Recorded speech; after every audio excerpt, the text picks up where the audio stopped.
નમસ્કાર વિદ્યાર્થી મિત્રો, હું છું ઓમ કુમાર મકવાણા. ઓમકાર એકેડમીમાં આપનું હાર્દિક સ્વાગત છે. આજે આપણે આપણો સૌપ્રથમ વિડીયો મૂકવા જઈ રહ્યા છીએ, જેનો વિષય છે સમાજશાસ્ત્રનો ઉદ્ભવ.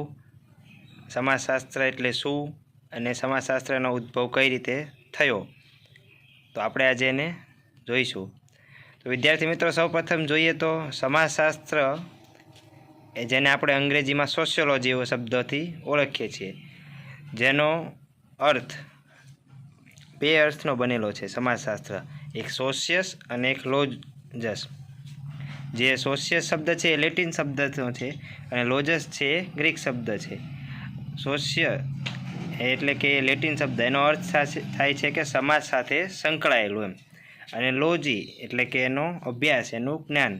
એનો આપણે ગુજરાતીમાં સરળ ભાષામાં અર્થ કરીએ હોય તો કહી શકીએ કે સમાજ સાથે સંકળાયેલું અભ્યાસ એટલે કે સમાજશાસ્ત્ર. સમાજશાસ્ત્ર એ સમાજ સંબંધિત હકીકતોનો વૈજ્ઞાનિક અધ્યયન કરે છે.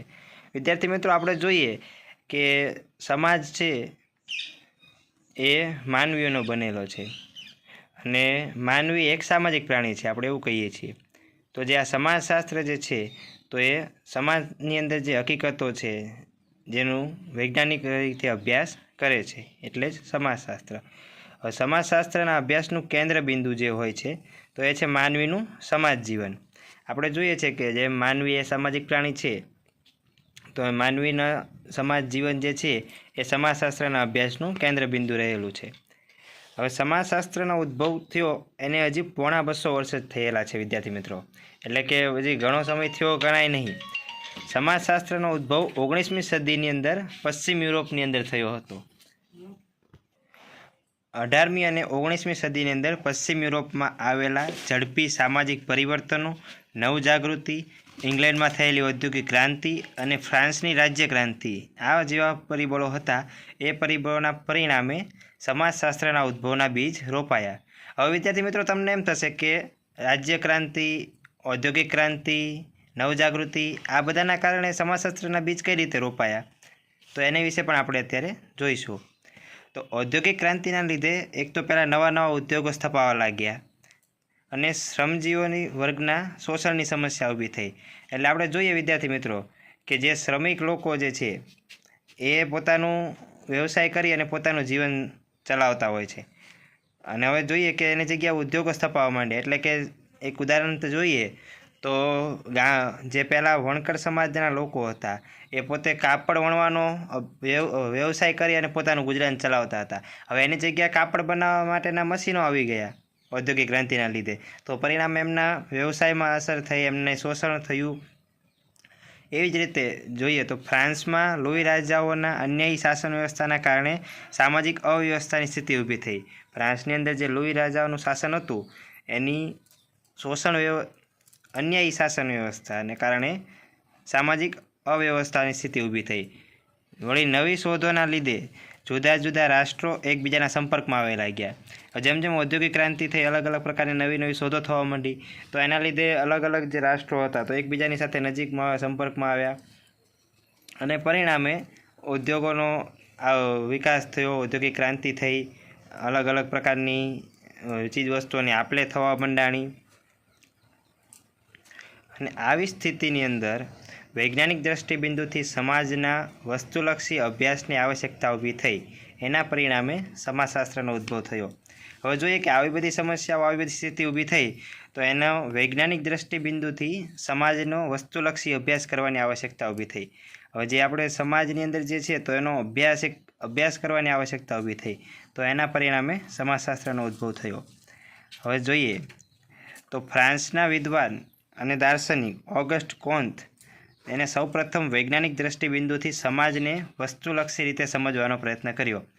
જેમ જેમ સમાજની અંદર સમસ્યાઓ આવી, અલગ અલગ પ્રકારના કારણો જોવા મળ્યા, તો સમાજને જે છે એ વસ્તુલક્ષી રીતે સમજવાનું, વૈજ્ઞાનિક દ્રષ્ટિબિંદુથી સમજવાનું જરૂર પડી. તો એનું કામ જે હતું તે ઓગસ્ટ કોમ્ત નામના જે સમાજશાસ્ત્રી હતા, જે ફ્રાન્સના એક મહાન વિદ્વાન હતા અને દાર્શનિક પણ હતા સાથે સાથે, તો એમને એ પ્રયત્ન કર્યો. તેમણે કહ્યું કે કુદરતી ઘટનાઓની જેમ જ સમાજમાં બનતી ઘટનાઓનો પણ વૈજ્ઞાનિક રીતે અભ્યાસ થઈ શકે છે એવું તેમને લાગ્યું. આપણે જોઈએ કે જેમ કુદરતી ઘટનાઓ છે, જેમ કે પૂર, દુષ્કાળ, અનાવૃષ્ટિ, અતિવૃષ્ટિ, તો આ બધી ઘટનાઓ બટે તો એનો આપણે વૈજ્ઞાનિક દૃષ્ટિથી અભ્યાસ કરતા હોય છે. તો એવી જ રીતે જેમ સમાજમાં બનતી ઘટનાઓ છે એનો પણ વૈજ્ઞાનિક રીતેથી અભ્યાસ થઈ શકે એવું એમને લાગ્યું. અને ત્યારબાદ અભ્યાસ બાદ સન 1830થી 1842 દરમિયાન 6 ભાગમાં લખાયેલી પોઝિટિવ ફિલોસોફી નામની ગ્રંથ શ્રેણીમાં ઓગસ્ટ કોમ્તે સમાજના દાર્શનિક અભ્યાસ અંગેના વિવિધ સિદ્ધાંતો રજૂ કર્યા.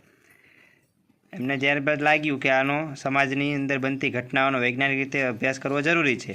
તો એમને 1830થી 1842 દરમિયાન પોઝિટિવ ફિલોસોફી નામનો એક ગ્રંથ શ્રેણી છે, એમાં એમને વૈજ્ઞાનિક અભ્યાસથી વિવિધ સિદ્ધાંતો રજૂ કર્યા. અને પોતાના આ અભ્યાસને સૌપ્રથમ ઓગસ્ટ કોમ્તે સામાજિક ભૌતિક શાસ્ત્ર તરીકે ઓળખાવ્યું. ઓગસ્ટ કોમ્તે જે અભ્યાસ કર્યો પોઝિટિવ ફિલોસોફી નામના ગ્રંથ શ્રેણી અંદર પોતાના વિચારો રજૂ કર્યા, તો એની અંદર એને સામાજિક ભૌતિક શાસ્ત્ર એવું નામ આપ્યું. પણ આ નામ વિદ્યાર્થી મિત્રો બંધ બેસતું નહોતું કે ભૌતિક શાસ્ત્ર એવું.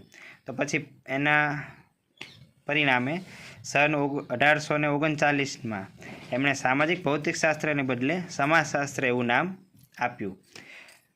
તો પહેલાં સમાજશાસ્ત્રનું જે નામ હતું તો શું નામ હતું શરૂઆતમાં? સામાજિક ભૌતિક શાસ્ત્ર. ત્યારબાદ પછી એમાં પરિવર્તન આવ્યું અને સમાજશાસ્ત્ર એવું નામ 1839માં ઓગસ્ટ કોમ્ત દ્વારા એમને આપવામાં આવ્યું. આ જ કારણથી ઓગસ્ટ કોમ્તને સમાજશાસ્ત્રના પિતા તરીકે પણ ઓળખવામાં આવે છે.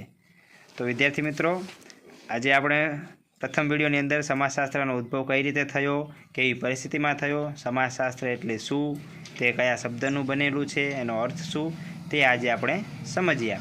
હવે પછીના નેક્સ્ટ વિડીયોની અંદર આપણે સમાજશાસ્ત્રના પિતા ઓગસ્ટ કોમ્ત જે છે એમનો અભ્યાસ, એમનો સમયગાળો, એમનો જીવનકાળ, એમને દરમિયાન સમાજ ઉપર કરેલા અભ્યાસો, એમના તારણો, એમના રિસર્ચો, એ બધા ઉપર આપણે આગળના વિડીયોમાં ભણીશું.